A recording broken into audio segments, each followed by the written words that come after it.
Hey everyone, you're listening to InfoQuench with Jeff. And Amy. We're chatting about how to get the most out of life. And covering a ton of interesting topics. So there's sure to be something. For just about everyone. Let's get to it. Hey everybody, and welcome to InfoQuench. I'm your host, Jeff. And I'm Amy, and today's topic is Japandi. Japandi. I asked you earlier when you said that this podcast would be about something, that because I never know what the podcasts are going to be about, and you didn't tell me. So maybe you should tell me, as well as our listeners, what Japandi means. What is Japandi, honey? I will do that. And I'm actually going to do it right at the beginning of the episode, unlike other episodes where I wait till about... I don't know, 2/3 through before we actually get to the topic. There's no point in waiting. Let's not leave our listeners waiting. Japandi is it's actually an interior design style, and very trendy at the moment. It combines light, bright, and functional aspects of Scandinavian design with warm, sophisticated elements of Japanese design. Well, it's nice that it's not cold, unsophisticated. You know what the word is I'm trying to say. I smell what you're cooking. I'm picking up what you're laying down. Say the word. Unsophisticated. Unsophisticated. That's it, yeah. Rolls right off the tongue. Once you know the word you want to say, yeah. I know. I love it when they use these things like warm. Well, I guess there are some designs that people want to be cold. I find it funny, though, that like they prisons. use the word sophisticated. Like, if you don't have a sophisticated taste in interior design, what do you got to dump? Well, interiors stylist Colin King, who was Colin? quoted, I'm really good friends with Colin. Are King. you? Well, do you know where he was quoted in? A magazine, not Sports Illustrated, not. Oh, it's got to be. It's not. Yeah, Vogue. Yeah, Vogue magazine. I just guessed it. Did you? No, I knew. I just knew. So Colin is from Vogue magazine, and he says that Japandi is basically a natural hybrid between two cultures and really focused on minimalism and tranquility, as opposed to clutter and chaos. He didn't say that last part. I said that. You know what's interesting about that, just on its face value, is that a lot of different artistic endeavors you can think of, like whether it's music, whether it's movies, they combine two different cultures together. Yes. Well, I think about food fusion. There's a perfect example, actually. That's a better example than music, even. Well, it really is. Well, you think about pizza. So Italy, that's where pizza originated. And then we brought it to North America and we covered it in an inch of cheese. So what a beautiful thing. That's exactly it. So really with this Japandi, it's considered an everyday beauty that relates to the connection with nature and a simplified aesthetic. So it must go hand in hand with minimalism to a degree. That's a big part of it. And you know what? This episode, we're going to talk about 7 tips for using Japandi style. And I got these tips from masterclass.com, so props to Masterclass. They've done some information for a few of our podcasts, I believe. Absolutely. The great information source. And I'd say whenever we're talking about interior design, a good thing to do is obviously Google and look at some images for inspiration, and it may just inspire you to make a few changes in your space. Not necessarily redecorate your entire home, because nobody's got time for that, and we're not going to do that either. But I think having a few tips of when you are looking to change things up, how you can incorporate Japandi style is just kind of a cool thing to consider. Can you give me, a beginner's guide to Japandi? Like if I walk into a home that is, decorated in a Japandi style, what do I see? Well, that's exactly what we're going to get into, Jeff. Go on. The first tip is to add plants to your space. So if you were to walk into that home, you would see green, and those green items would be plants. And Japandi style encourages the use of greenery as decor. Okay, so let's do a comparison for our own home. If someone walked into our home, if they had a Japandi way of thinking, would they think that we were practicing Japandi? Well, given that we have a giant live Christmas tree currently up in our home, they'd be like, yeah, that's bringing the natural element inside. That's right. But that's a little bit of a weird thing, though. it's it's dead plant It's not dead that yet. we brought in. I'm still watering it, and it's taken up water. All right. Okay, so we've got the Christmas tree, but other than that, what Let's do you stop think? for a minute and talk Okay. about this Christmas tree, because Okay. last year we said that would be our last year getting a real Christmas tree, that we would get an artificial tree. And I said, let's wait until after the holidays, Jeff, and then we'll buy an artificial tree when they're all on sale. But did we do that? No, we did not, because we often don't do the things we say we're going to do. No. And so what happened was it came around for Christmas tree time again. And we didn't want to spend the money on like a $400 fake tree. Well, and also we waited too long, because now our son has gotten a taste for the real tree. Not a real taste. He's not Not only chewing on that, the branches, but he enjoys the Hunt. ritual. He The likes to hunt. go out and get it. And it is fun. I mean, that's And part of it. And that, ironically, is the reason why we wanted to not get a real tree, because we're just too lazy to go out and get a real one. Really, what other reason is there? Well, No, there isn't. no, I any mean, oth- it's definitely the more sustainable choice. And yeah, and I like the smell of a real tree. Other people can be allergic to them, so that Yeah. can be something. For us, it's, meeting up with family, doing the whole hot chocolate, cider Yeah. excursion. This year it was a little misty, a little rainy. a little misty, a little rainy, but it was worth it, wasn't it? Yes, and now we So- get a tree that we can literally just jam into the back of our Subaru. Yeah. Because before we would just have full-on anxiety driving home, wondering if it was going to fly off the roof of our vehicle onto the highway. Very much so. Yeah, very much the anxiety of that. Yeah, it's an interesting thing, isn't it, though? Going out and just chopping down a tree.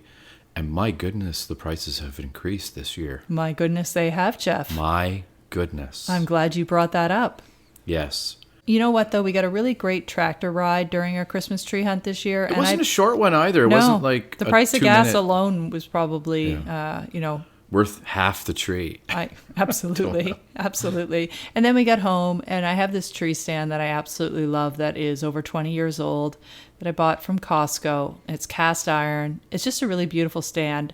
But each year it gives us a little bit of trouble. More and More more trouble. trouble each year. But this year we full on Jimmy rigged it, because yeah.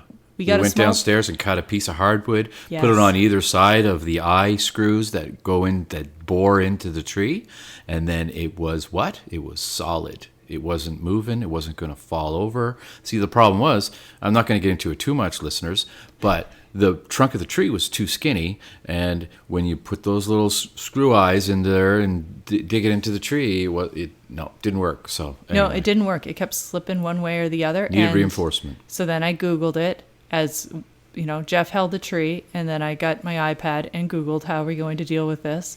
And I said, do we have any pieces of wood? Because if you push those little prongs Yeah. up against a piece of wood, it distributes the weight. It worked. It worked for us. I'll post a picture of the tree, Yeah. and you'll see it's upright, and we're confident it will remain that way for the duration of the holiday season. There is a whole pile of Christmas useless information for you, everybody. You know what, though? I think people all can, anybody who is somebody who celebrates Christmas and deals with a real Christmas tree in their home can appreciate Can relate the a little headache bit. of a Christmas tree stand. So it's just a little commiseration. So adding plants to your space is the first tip. And the idea is that plants brighten a space, they clean the air, they're a decorative accent color, which is green, I guess, in most cases. You can do hanging Unless you let it die and vines. it turns orange, which happens. Or you can even do bonsai trees if you have hundreds of years to spare. There you go. Is it true that they really take that long to grow? I've heard that. I don't know.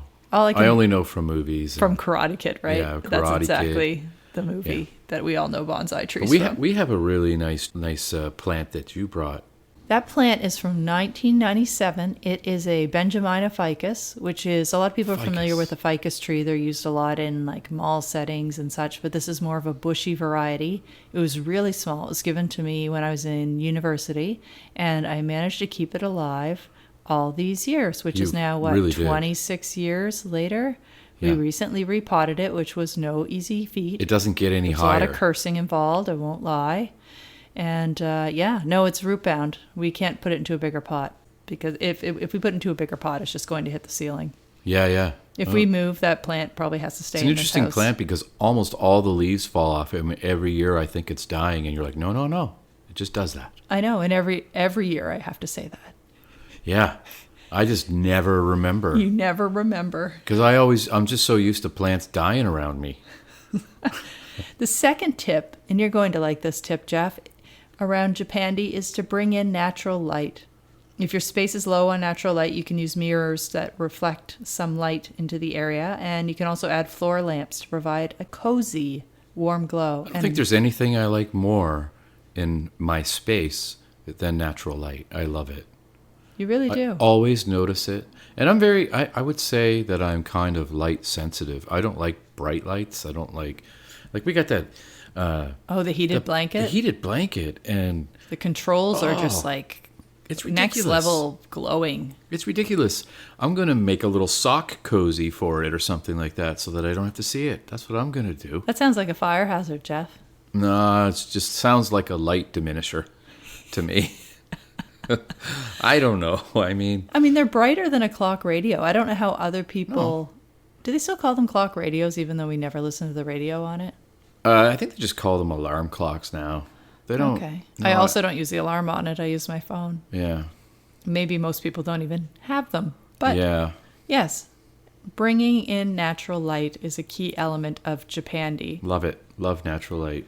A third element is contrast the colors. So use brown, blue, and green accents to create contrast in a space.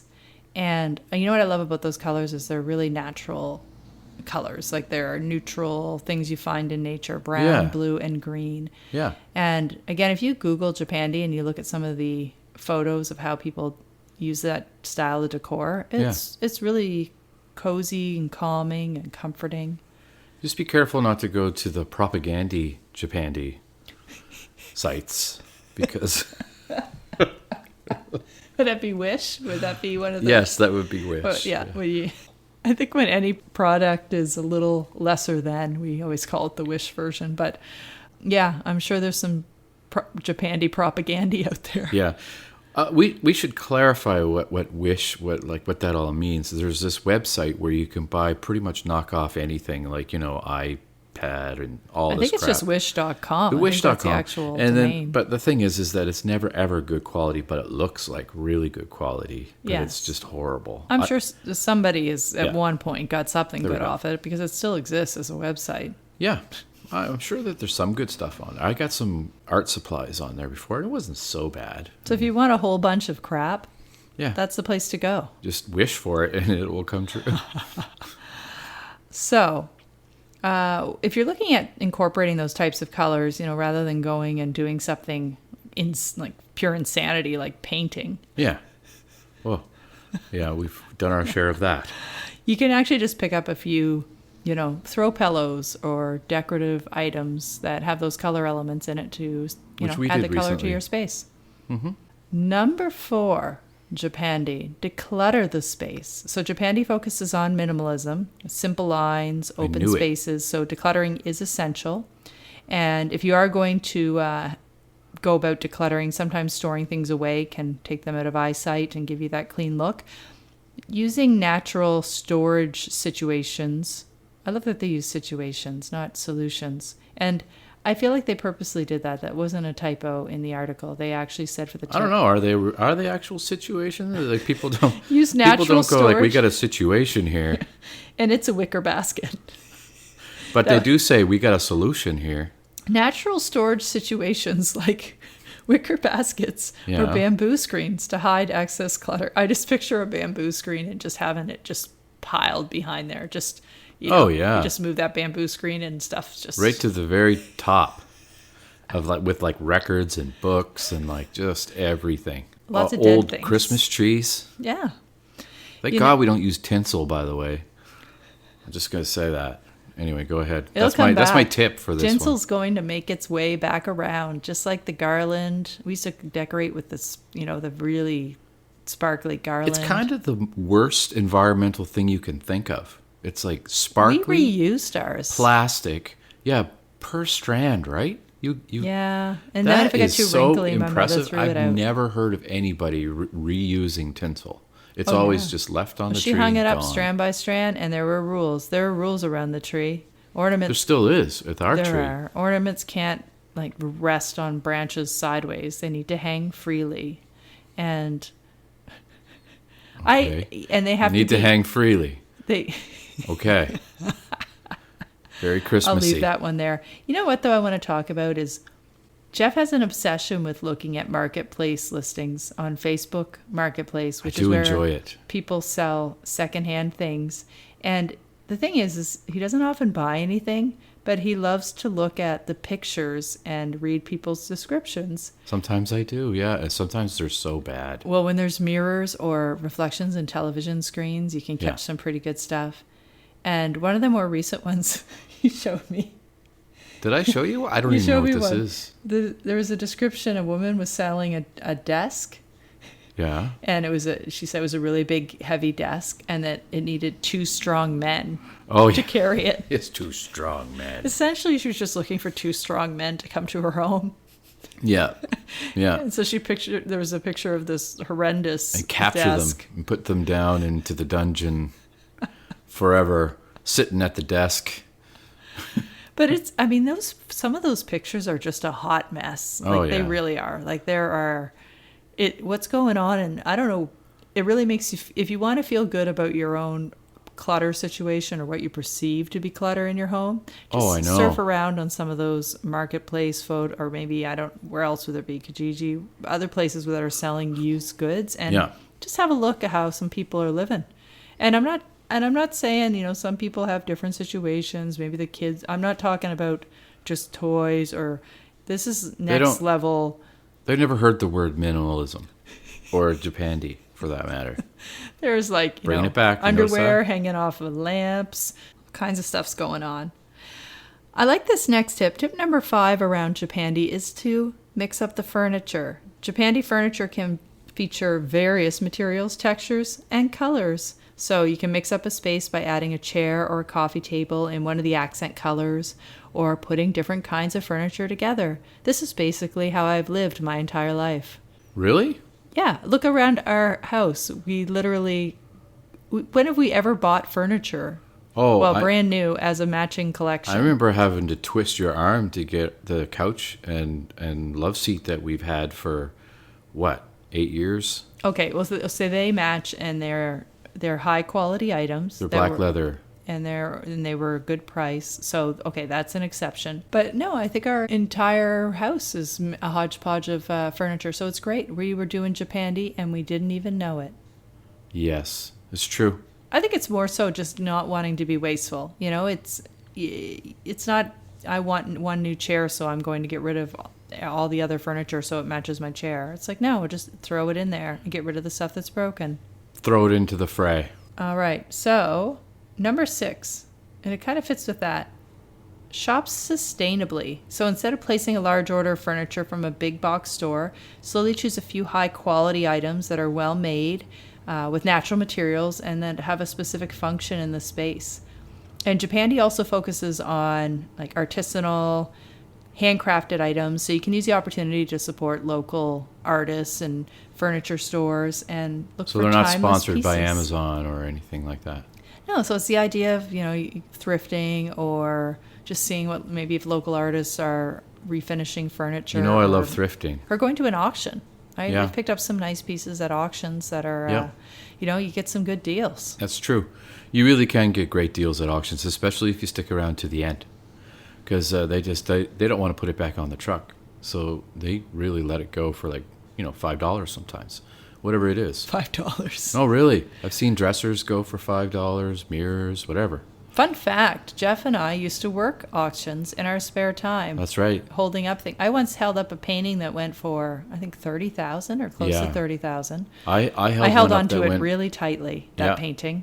Yeah, I held up one that went more than that. It was that Salvador Dali angel. Do you remember What? that? Yeah. Salvador Dali. I didn't know that. Yeah, and it was You hidden just had to behind. outdo me with the price range. It was didn't you? hidden behind a what's that? You just had to outdo me with the price range. It was at least $1 million or $2 million.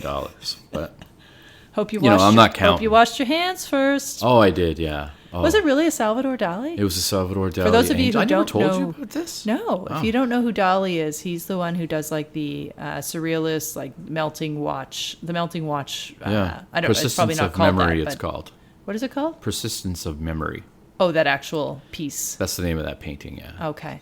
not the floppy watch, but Melting anyway. watch. Melting watch. Oh. I think people will know what I mean when I say that. Absolutely, they'll know for sure. They might. They will. Go back to the story about the Dali. Yeah, You were saying it was hidden behind a family picture, and we were told we were doing this, cleaning out this estate, this Beaverbrook estate in St. Andrews, in New Brunswick here, and we were told to look behind a lot of the paintings because sometimes there were things behind them, and sure enough, there was one behind, and it was a watercolor painting of an angel. That Salvador Dali had done, and it sold for a significant amount of money.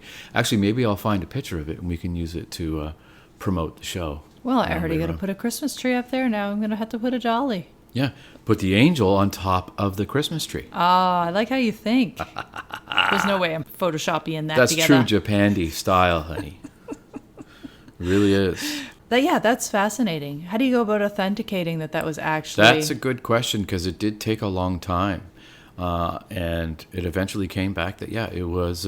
Because he was known to sign a bunch of stuff that he didn't even care if it was his or not. He was just getting paid to sign things, so he just signed things later on in his career. Oh. And it was... Like a celebrity's like, can I give me your autograph? And they would actually just have a painting hidden under there, and they just show a corner of it and be like, I'm sure that now there I are gotta-" instances of that, to be honest. Like, it's pretty bizarre. That's actually really brilliant. And there was other things that were signed that he didn't sign. They were just like, they were just fakes.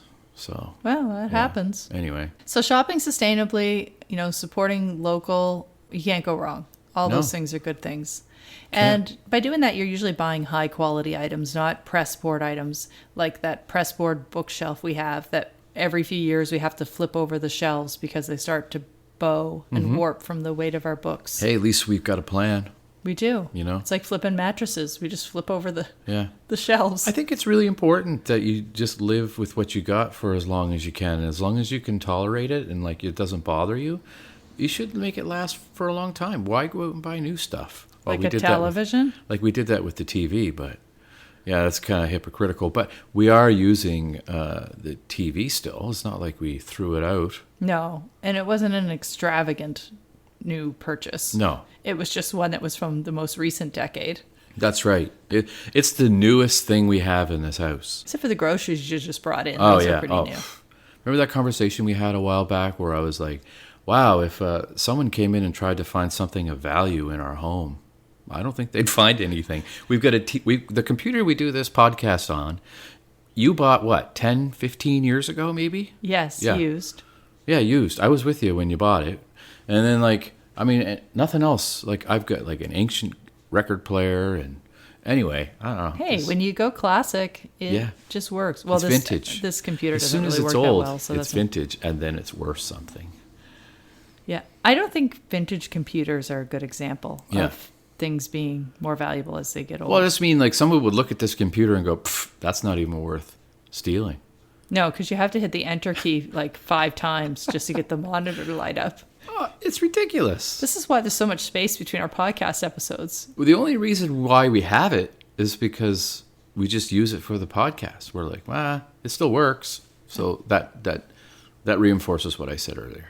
That's pretty much what we do. Yeah. The last tip around Japandi is using natural materials and avoiding anything made of plastic. So when you're shopping, look for things like wooden dining tables or wicker baskets, once again, right, as storage situations or solutions. Wicker's not cheap, though. So how's that? I mean, I'm sure it's sustainable. Well, it's the idea of sustainable because metal. you grow it. Yeah. And I guess if you threw it in a landfill, it would break down faster than plastic. I guess, which would be never a clock for the plastic. I mean, we don't have anything wicker in our home. Nothing. Yeah, there's literally, I'm sitting on a wicker chair. Oh yeah, that is wicker. You're right. So am I. Oh no, I'm not. There's a wicker basket over there holding our throw blankets. There are 2 more wicker chairs over there. All right, so there's some chairs, but there's no storage solutions. Within literally 10 feet of us, there are 3 furniture items and a storage solution or situation made of wicker. What? Where?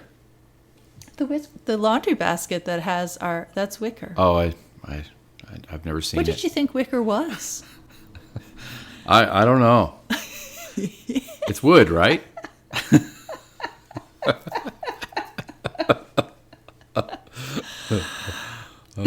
Okay. So we have a little bit of time. So something I was thinking about, or I guess a question that I came across. I get emails on a weekly basis from James Clear, not like personalized emails. James Clear is actually the Hello, author Amy. of Atomic Habits. So once a week he sends out a great 1, 2, 3 email, it's called, and it comes out on Thursdays. I love it. He provided in a recent email questions for reflection, and I love this. It's, imagine you're at the end of your life. He had me right there. Oh, yeah. Imagine you're at the end of your life and you're granted the ability to repeat one day or one phase of your life. What would you want to go back to?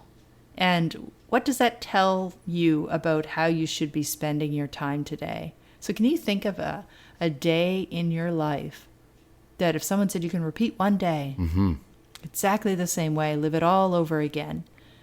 I can't answer that. There's too many days. There's like days after day after day. I don't remember them all, but not the many idea of them is that stick there's- out either, though. Like, I don't You have can't the think of greatest a memory for single that day stuff. that sticks out in your whole life. What?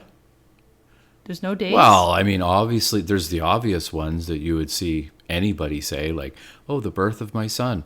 Definitely, that goes without I don't know saying. if I need to repeat that one. Why? Oh, I suppose it was a rough day, wasn't it? It was a little bit of a rough day. I could have Yeah. I just repeat the latter half, after he arrives. And it's true that, like, I was really, really, really happy when he arrived, and you were kind of like, meh, I'm just joking. I'm just joking. Yeah, when you're listening to this years from now, Hux, you'll thank me for that one. No, but what came to me is that I find some of my most memorable days that I would like to repeat are around travel. Oh, yeah. Like I think about there was, a day that we spent in Paris, and it was Yeah. a very simple Rainy- day. the rainy day? The rainy day, right? Yeah. We were in a cafe. It started pouring out, and we We had bought to an umbrella. It try was to- like right out of a... We got fleeced for the most expensive umbrella in all of Europe. But You still have it, though. well, no, I think that one got It's gone with the wind. All right. So I mean, Oh, yeah. there's definite memories. So that But tells are me they- that I would but like no, to but spend are more they- time traveling. Are they memories, though, that I would want to redo? No, I don't think so, because they've already happened, and I just like to move forward, That's the way I've always kind of been.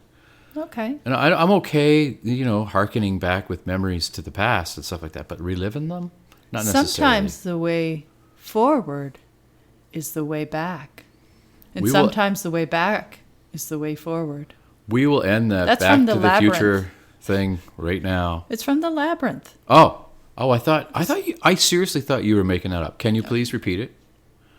Sometimes the way forward is the way back. Or it could also have been sometimes the way back is the way forward. I actually can't remember which of those two things it is, but both of them are very deep. That is one of your favorite movies. And you know what? I have just a couple more things before we wrap up. Okay. You know that thing that you asked me to buy that you use to take the snow off of vehicles? What do you call that?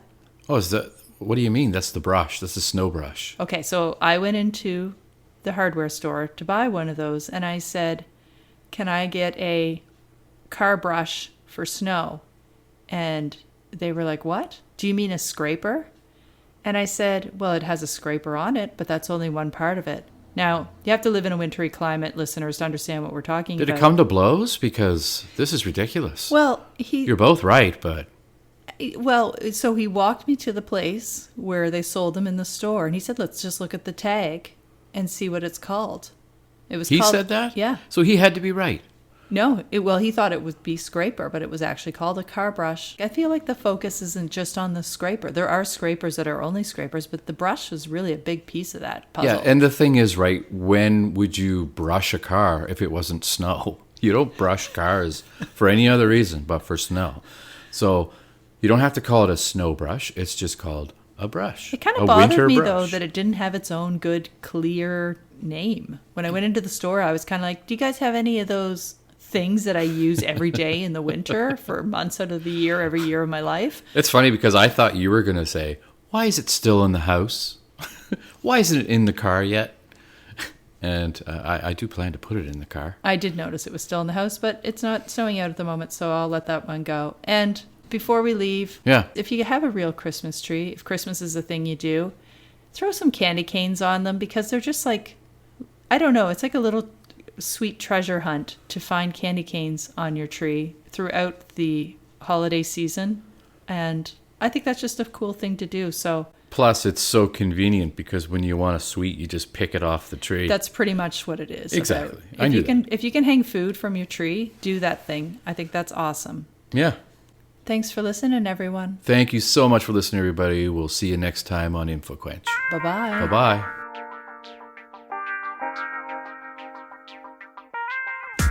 Thanks for listening. Be sure to check out past episodes and subscribe to keep up with what's new. You can find us anywhere you get your podcast, and why not leave a review? You can also follow InfoQuench on Twitter, Facebook, and Instagram. Till next time.